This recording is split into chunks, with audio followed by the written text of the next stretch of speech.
Hola, mi nombre es Caro. Hola, yo soy Yalitza. Y una vez alguien me dijo, cada día voy al trabajo con miedo a equivocarme. Oh my God. Bienvenidos y bienvenidas a Alguien me dijo. ¡Qué emoción! Hemos regresado, we are back, después de un parón de 1 año y medio, de muchos plot twists en nuestra vida, de mucha evolución de personaje y de mucha presión del señor productor. Hemos vuelto y estoy un poquito nerviosa, como en este regreso. Yo también. Así como, petrificada. Pero venimos con un tema que, como sabrán, creo que nos gusta mucho. Y sí, eso que una vez alguien nos dijo, voy al trabajo con miedo de equivocarme. Yo creo que no hay peor sensación en la vida que levantarte todas las mañanas pensando cómo la voy a cagar hoy en el trabajo, cuál va a ser el drama del trabajo del día, cómo nos vamos a pelear con toda esta gente. Y al final con Caro llegamos a la conclusión que muchas veces ese drama o esa desilusión cuando te levantas al trabajo viene de un liderazgo mal gestionado. Sí. Y esto como que nos va dejando heridas. Heridas que tenemos que darnos cuenta que la tenemos ahí, porque si no vamos como extrapolando esa herida a otras áreas de nuestra vida. Sí. Entonces, el tema de hoy va un poco eso, como heridas en el liderazgo o heridas que nos ha dejado cierto tipo de liderazgo.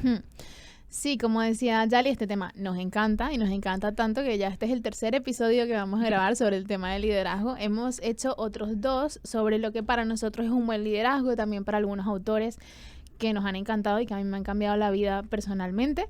Pero, bueno, un poco lo que queremos hacer en como decía Yali, es enfocarlo desde ese punto de vista de todas las cosas que un líder puede hacer, que son tóxicas y que pueden generar una mala gestión. Aún así, recomendamos que la gente vea lo que sí se tiene que hacer y ahora que se siente identificada con lo que no se tiene que hacer o si alguna vez lo ha vivido. Una de las cosas que generó este tema también es que estamos leyendo un libro en nuestro grupo de amigos, porque somos así, que habla sobre los límites en el liderazgo. Y claro, viendo este libro, una de las primeras cosas que nos surgía era esta cosa de, por lo menos a nivel personal, es ser líder realmente es un trabajo a tiempo completo. O sea, es algo que te pueden decir que eres líder innato porque sí, puede ser que tengas esta capacidad de llamar a las personas o de hacer que te sigan, pero una cosa es tener esa capacidad de atracción y otra cosa es ser realmente un líder sano.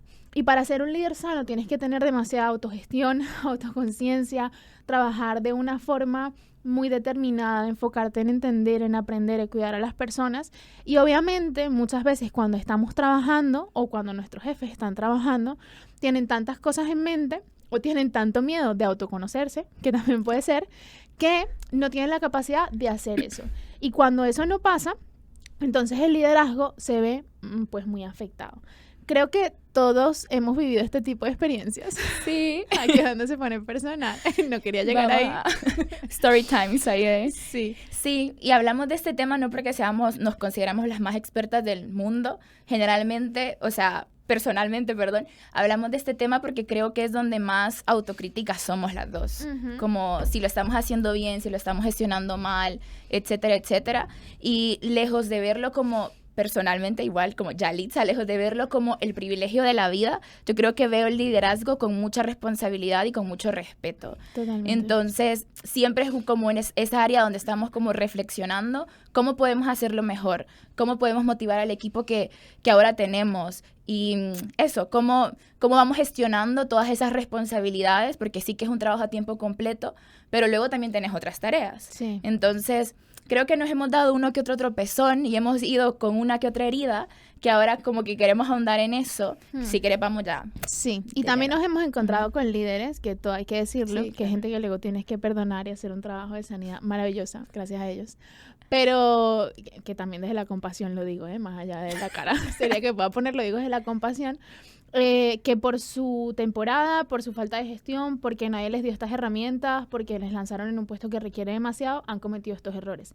Entonces, lo primero que tenemos que decir es que aunque vamos a definir diferentes tipos de líderes que nos parece que pueden llegar a ser tóxicos, tampoco estamos diciendo que esto es como un sacrificio a los líderes que han hecho esto, sí. Porque a todos nos podría pasar. Estamos funando a los líderes. Exacto, un poco sí, pero con amor. Entonces, el primer tipo de liderazgo que creo que hemos visto algunas veces, creo que tú lo puedes hablar. Sí, muy bien. Creo que una herida que yo me llevé de un tipo de liderazgo, pero pero mal. O sea, yo escuchaba esta palabra o este speech motivacional en alguien y a mí era como, no me hables de eso, por favor. Y es una exigencia mal gestionada y la famosa mía extra. Como este discurso de la mía extra que viene si la exigencia o la expectativa no está clara o está siendo mal gestionada. Algo que pasaba en mi trabajo pasaban muchas cosas, era un poco relajo, pero un trabajo que hacíamos 4 personas lo terminamos haciendo 2. Entonces empezamos a ver que la expectativa primero no era real y luego sí que había una exigencia mal gestionada porque todo empezaba a ser urgente, todo era importante, todo era prioridad y no había un orden en esas tareas. Entonces era matado de risa. Esta persona me dejó traumada, la verdad. Tengo un traumita por ahí. Pero era súper chistoso porque mandaba un correo y ponía urgente. Y mandaba el siguiente correo como a los 5 minutos, urgente, con doble E. Y luego el siguiente correo como a los otros 7 minutos, urgente, con signos de exclamación. Y al final, sobre todo, porque mi compi y yo éramos como muy estas personas que queremos como hacer el trabajo bien, dejarlo todo en orden, como puestos para adelante, ¿no? Como, vale, nosotros podemos hacer esto, vamos para adelante, etcétera. Y empezábamos a tirar de mías extra y hacer una mía extra y fue como, bueno, es solo este mes, es solo este plan, es solo esta campaña, y no solo era esa campaña, sino que seguía esa expectativa y esa exigencia de hay que llegar, y los deadlines no eran coherentes, o sea, no eran deadlines coherentes, entonces todo tiraba del discurso de la mía extra. Entonces, no, chicos, la mía extra, vamos a darla, y vamos a dar la mía extra, y vamos a dar la mía extra. ¿Y qué pasa cuando vamos tirando mucho de mías extra? Si al final todo el trabajo requiere que tires de mías extra, entonces igual es que necesitas... Hay un problema. Hay un problema. Necesitas gestionarlo de mejor manera, las tareas o las cosas. Y sobre todo cuando hablaban de la mía extra, era una cosa de vamos tirando mías extra en la mía 1000, donde ya estoy cansada, ya lloré todos los días, ya fui 5 veces al baño a llorar, etcétera. A la 1000 hicimos algo que no teníamos que hacer, cometimos un error. Entonces, esto era explosión total y rotunda. Entonces, no había ni una buena gestión de las tareas ni una buena gestión cuando había situaciones y problemas. Claro, todo partía de la mía extra. De ya te di 10 mías extra, evidentemente en la 9ª me voy a tropezar.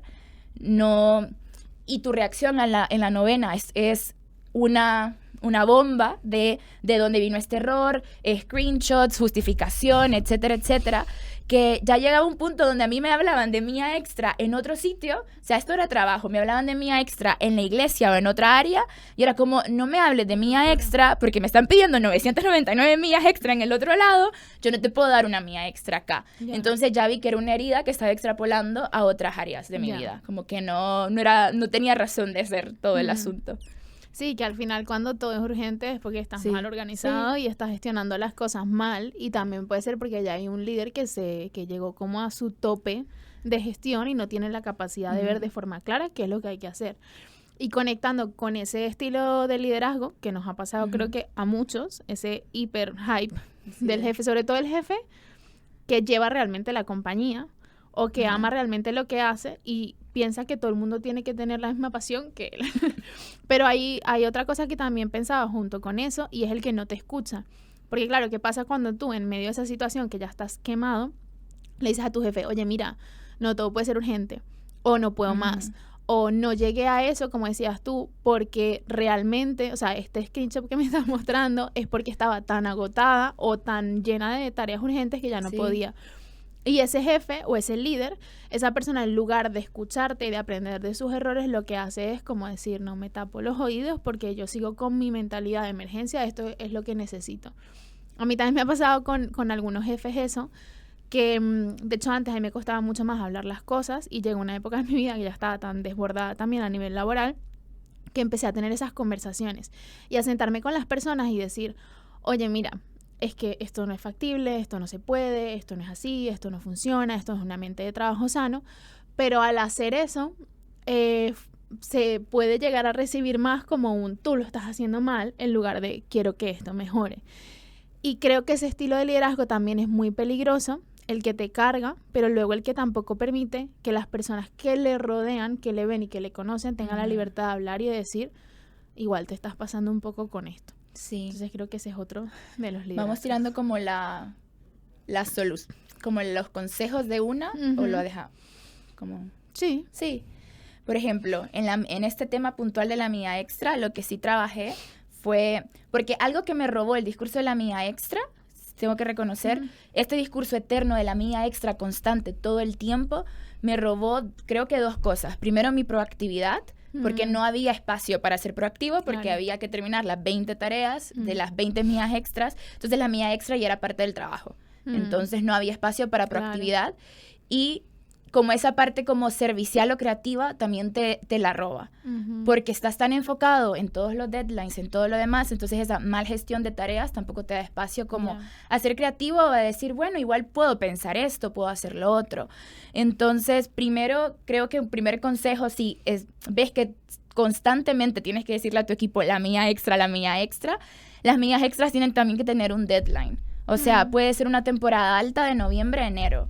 Y ser consciente que de noviembre a enero, sí, o sea, hay que ponerse la camiseta y hay que estar muy concentrados y van a haber más tareas de lo normal, pero es una temporada, no es tu diario de trabajo. Porque si no, sí se vuelve como un ciclo de ansiedad, de que va a salir mal ahora. Tenía pesadillas yo con esa mujer.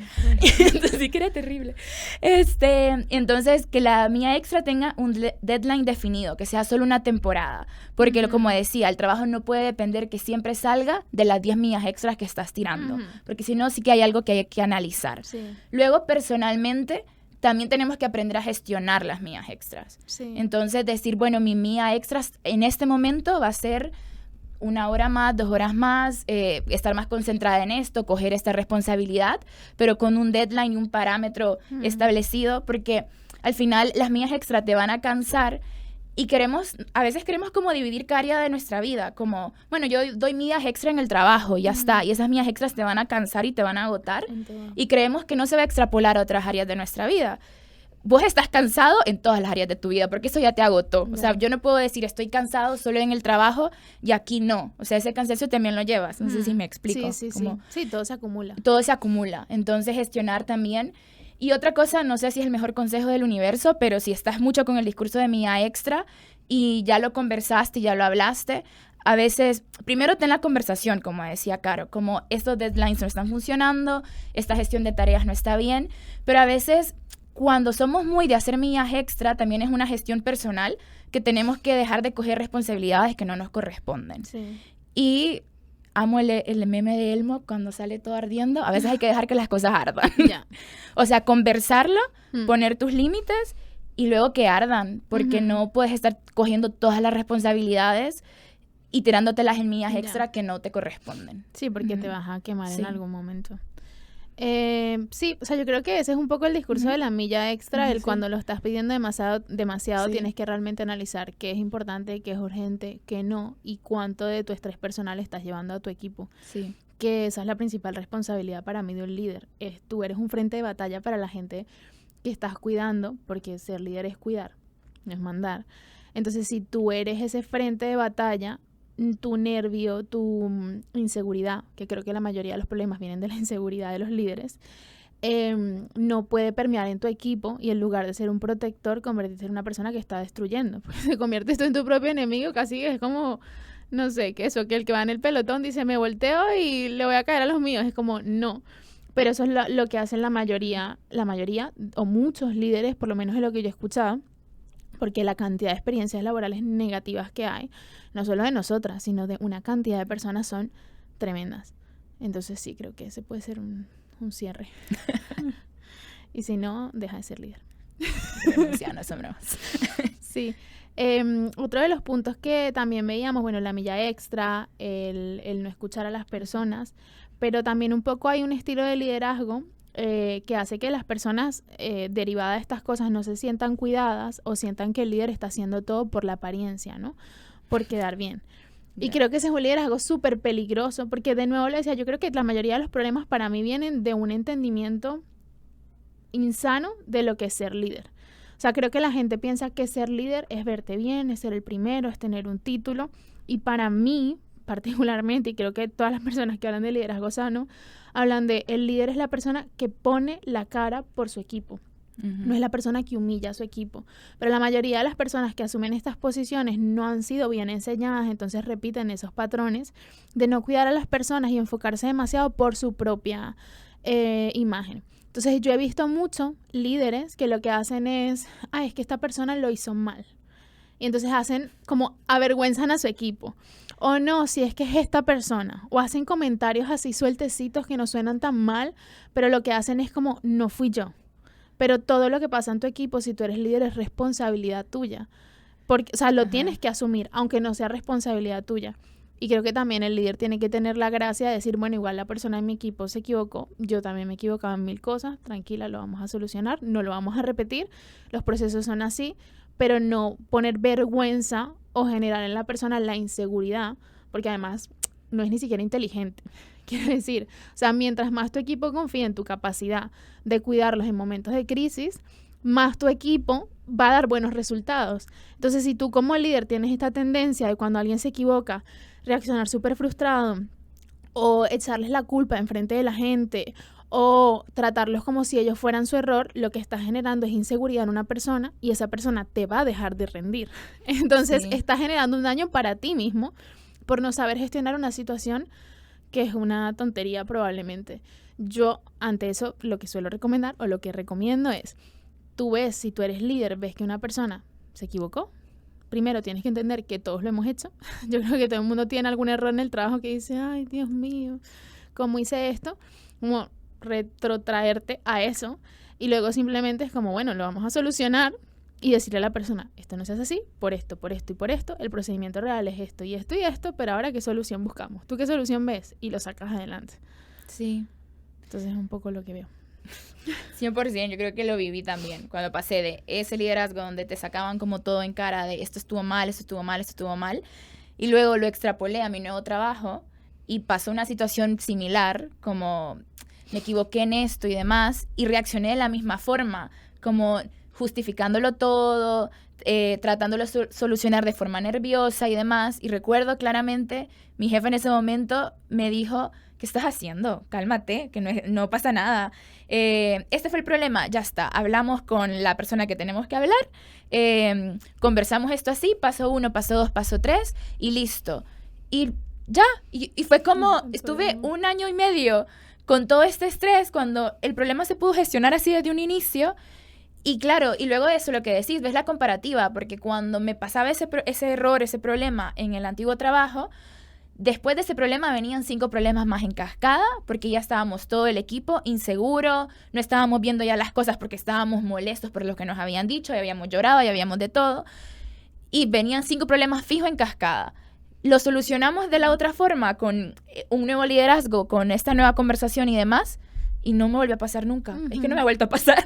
Entonces ha sido como, es loquísimo todo lo que, no sé, lo que te puede generar. Te das cuenta de la inseguridad que te genera, que ya tú tienes una necesidad de explicar algo que pasó, de por qué lo hice, te sientes mal, te acabas de culpar. O sea, tu cerebro, tu cuerpo ya entra en un estado de trauma, porque los trabajos te pueden dejar un trauma. Sí, es que después yo empecé a tener las mismas reacciones en mis conversaciones naturales de amigos. O sea, mis amigos, yo era un fastidio. Mis amigos me hacían una broma y yo ya quería justificarlo todo. Ya. No, pero ¿por qué decís eso? Yo no he hecho eso, yo no sé qué. Y era como, Yalitza, tranquila, solo estamos bromeando. Yo estaba a la defensiva todo el tiempo. O sea, no había manera de que un chistecito me relajara, porque yo ya me tenía que justificar cada paso que daba en el trabajo. Entonces yo sentía que tenía que justificar cada paso que daba en cualquier relación, afuera, no sé qué. Entonces, de verdad que te queda eso ahí. Tenés que aprender a gestionarlo y verlo y empezar a soltarlo de cierta forma. Sí, yo creo que cuando eres líder tienes que saber cuál es la responsabilidad que está sobre tus hombros de verdad, porque puede generar traumas permanentes en la vida de una persona.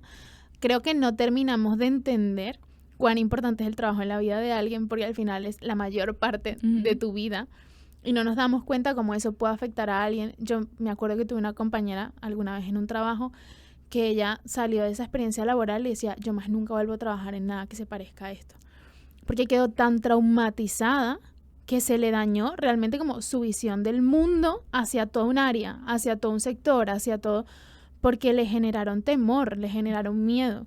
Y claro, o sea, tú tienes la responsabilidad, primero que estás dañando a un profesional, luego que estás generando traumas sobre la vida de esa persona. Entonces, como líder tienes que tomar responsabilidad y creo que luego como persona que está siendo liderada, pues también tienes que intentar ser consciente, aunque sea difícil, de entender cuáles son esos traumas que te está dejando tu trabajo para trabajarlos. Me acuerdo también otra experiencia que tuve en un trabajo, que las jefas eran tan malas, o sea, eran de verdad malas personas. Eso puede decir como una gente que digo, hay gente que uno les explica los traumas como, bueno, seguro es que le pasó esto, y ellas eran, no entiendo, o sea, una gente mala.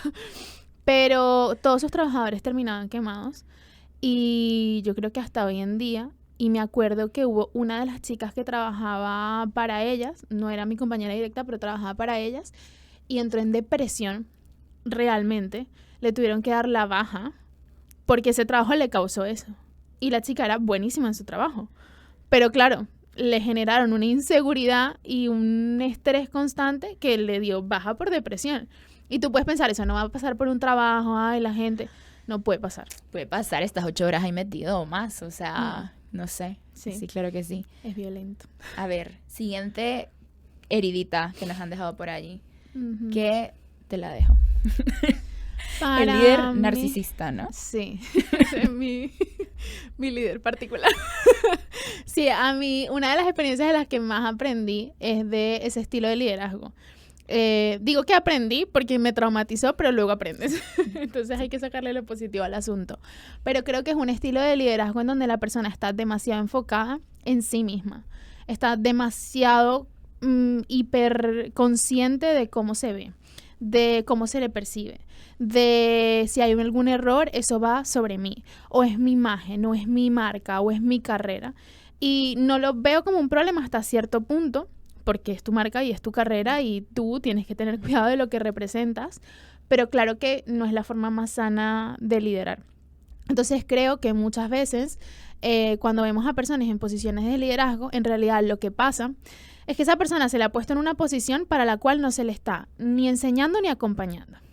Entonces, tú pones una persona que no tiene ni idea de lo que está haciendo, o tiene idea, pero de una dimensión. Y de repente la pones en una posición hiper mega grande. Y le dices, pues esto ahora todo para ti. Y no hay un acompañamiento, no hay un cuidado. ¿Qué va a pasar? Lo natural. Esa persona va a decir, no sé qué hacer, cómo hago las cosas, cómo cuido a este equipo.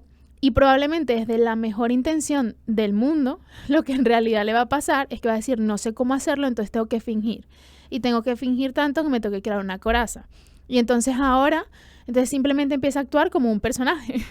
Porque esa persona empieza a actuar desde una emergencia. Entonces yo creo que muchas veces ese estilo de liderazgo, que en realidad parece como súper narcisista, pero nosotros no podemos catalogar a una persona, no somos psicólogos para decir que tiene el problema así psicológico en realidad, pero que actúa de esa manera, como no escucho, como no me entero, como soy perfecto, nada me afecta, normalmente viene para mí desde un contexto en donde no se le ha enseñado, no se le han dado las herramientas, y tiene como que fingir y meterse en una burbuja en donde se crea un personaje que luego es muy difícil sacarle de ahí.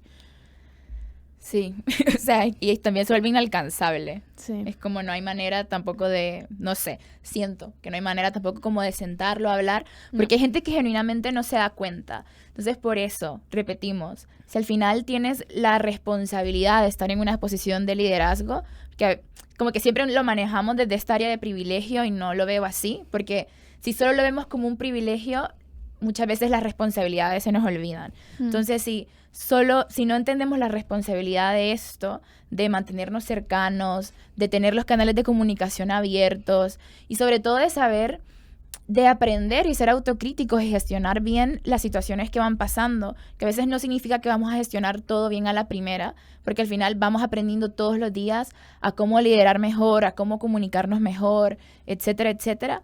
Pero que hay esa autocrítica, que hay ese espacio de reflexión y ese espacio también para que tu equipo tenga la confianza de hablar. Porque a veces vamos liderando por ahí y decimos, pero a mí nadie me ha dicho nada. Yeah. Entonces sí, como personas que estamos siendo lideradas, creo que aunque no se estén los espacios y lo demás, hay que lucharlo un poquito y hablarlo y tener la conversación.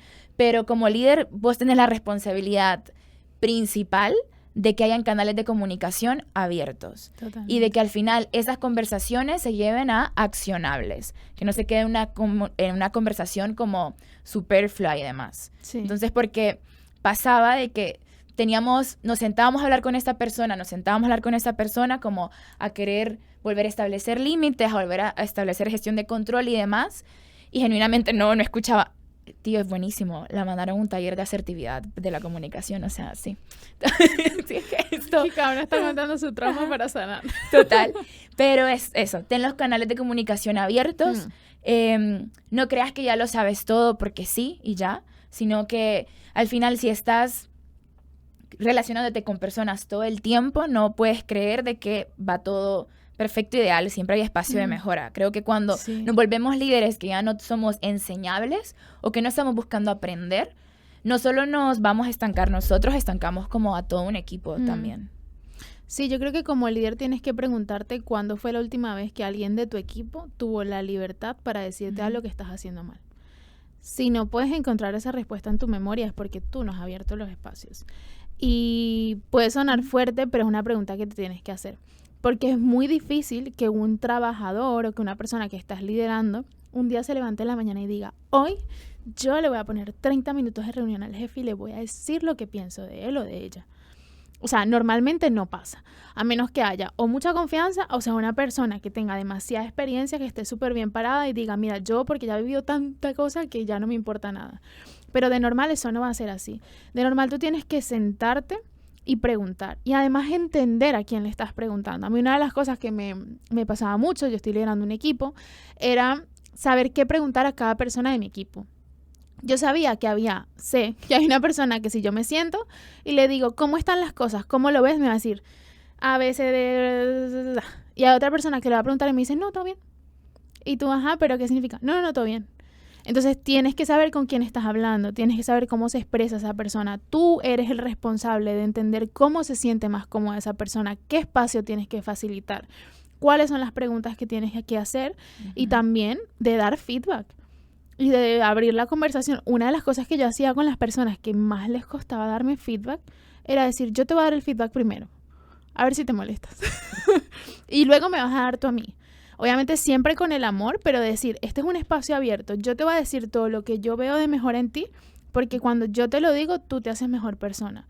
Y si tú no me lo dices a mí, como líder lo tienes que decir fuerte y claro. Si tú no me lo dices a mí, me estás impidiendo crecer.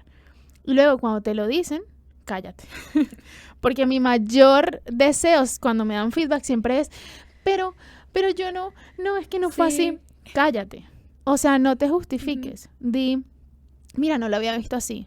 Mira, lo entiendo. O sea, hay una cosa súper clara realmente y tú dices, no, o sea, que hay un motivo, hay una explicación, hay algo que no entiendes, tengo una visión más amplia. Lo puedes explicar, pero decir, gracias por decírmelo porque no había visto tu punto de vista. Porque no es solo pedir el feedback y decir, abramos la conversación, yo soy súper abierta. No, es abrir la conversación y tener la capacidad de tomar lo que te están diciendo. Y creo que ahí está el mayor problema de muchos líderes, que es el no saber escuchar. Sí, por eso decía abrir la conversación e irte con accionables. O sea, no es abrir la conversación que se vuelva un confesionario de vamos a todos a desahogarnos y ya pasó y seguimos todos haciendo lo mismo, que entonces no te sirve de nada. Sí, comprométete de verdad a hacer cambios.